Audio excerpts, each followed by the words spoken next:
Because it's kind of the wild, wild west. My favorite cowboy to round up all the facts. How's that? Is sitting right next to me. His name is Matthew J. Moore. Hey, Matt. Yeah, buddy. We're here, back in action, back in the saddle. I want to welcome Tulsa and the world to, well, honestly, one of the few cryptocurrency radio shows in America. And by the way, Happy New Year, everybody. 2022 is officially here.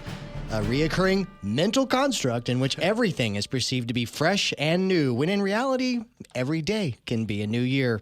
Or at least that's how it feels when you're in crypto. One day you might feel like calling your manager back at McDonald's and asking for another opportunity to fry those succulent golden potatoes. And then other days, as soon as all hope is finally gone, your phone begins to blow up and your portfolio notifications are going off the chain, the crypto market just rallied 50% and you're back into your Lamborghini racing off to that moon and beyond.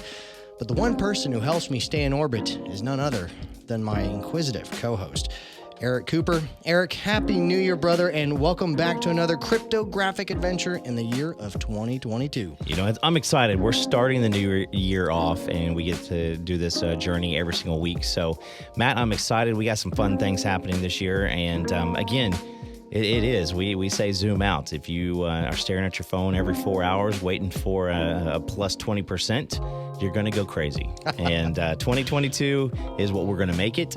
And so sit back, relax, zoom out. And if you're a little down, I know Eric's not down, and I'm not down. But some people are down because my prediction of $100,000 Bitcoin did not happen at the end of the year like I was forecasting. But all hope is not lost. You see, I got it wrong on my forecast, and I'm not ashamed to admit that. But guess who also got it wrong? 99% of the crypto experts and OGs in this entire space. You know, Matt, you're right. It's almost everybody. And I think fully think that Bitcoin's going to be eventually at 100,000.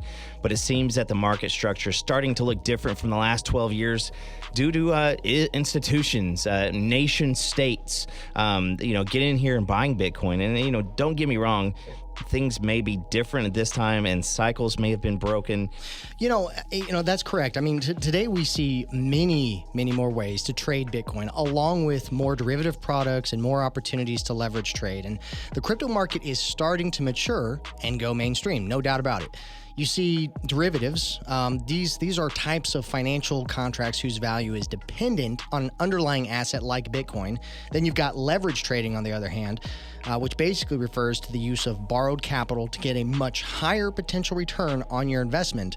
And this basically allows you to open up positions that are significantly larger than what your original capital would otherwise allow. Well, Matt, in the past, wasn't, the crypto market basically, largely dominated by retail investors, a lot of spot trading, a little bit less sophisticated?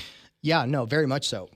It was more black and white in the way of trading. I mean, for example, spot trading is where you can perform real-time trades with other users with instant settlement. Price is just simply determined by the supply and demand and the current price in which people are willing to buy and sell it. Fairly simple.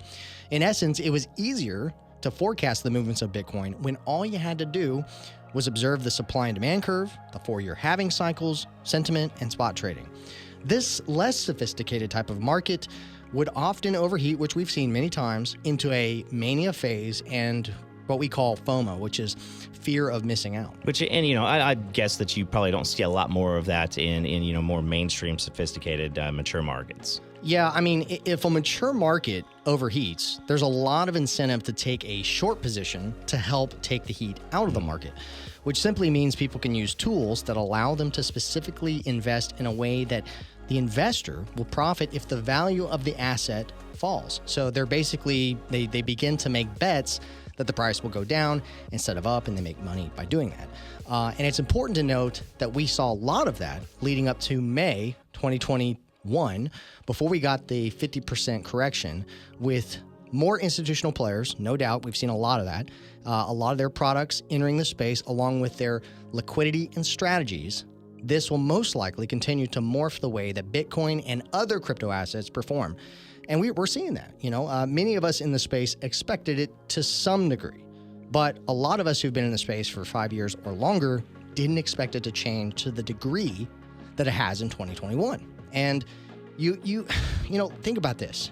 You even have large players doing something now called tax loss harvesting, where by what they do is they sell crypto at a loss to offset capital gains tax liability at the end of the year. And we did see a lot of that. Yeah, the cat's out of the bag, and the nature of how crypto trades will most likely look different over the last 5 to 12 years.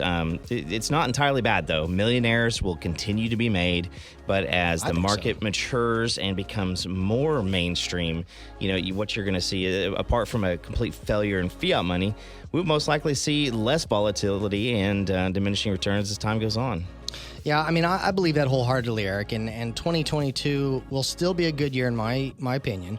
But if we fall below 40,000, I'll be a little worried about a new deep bear market cycle. But as of right now, supply is still drying up on the exchanges. People are still accumulating, and we might see something called a short squeeze sometime soon, which can cause price to rapidly increase.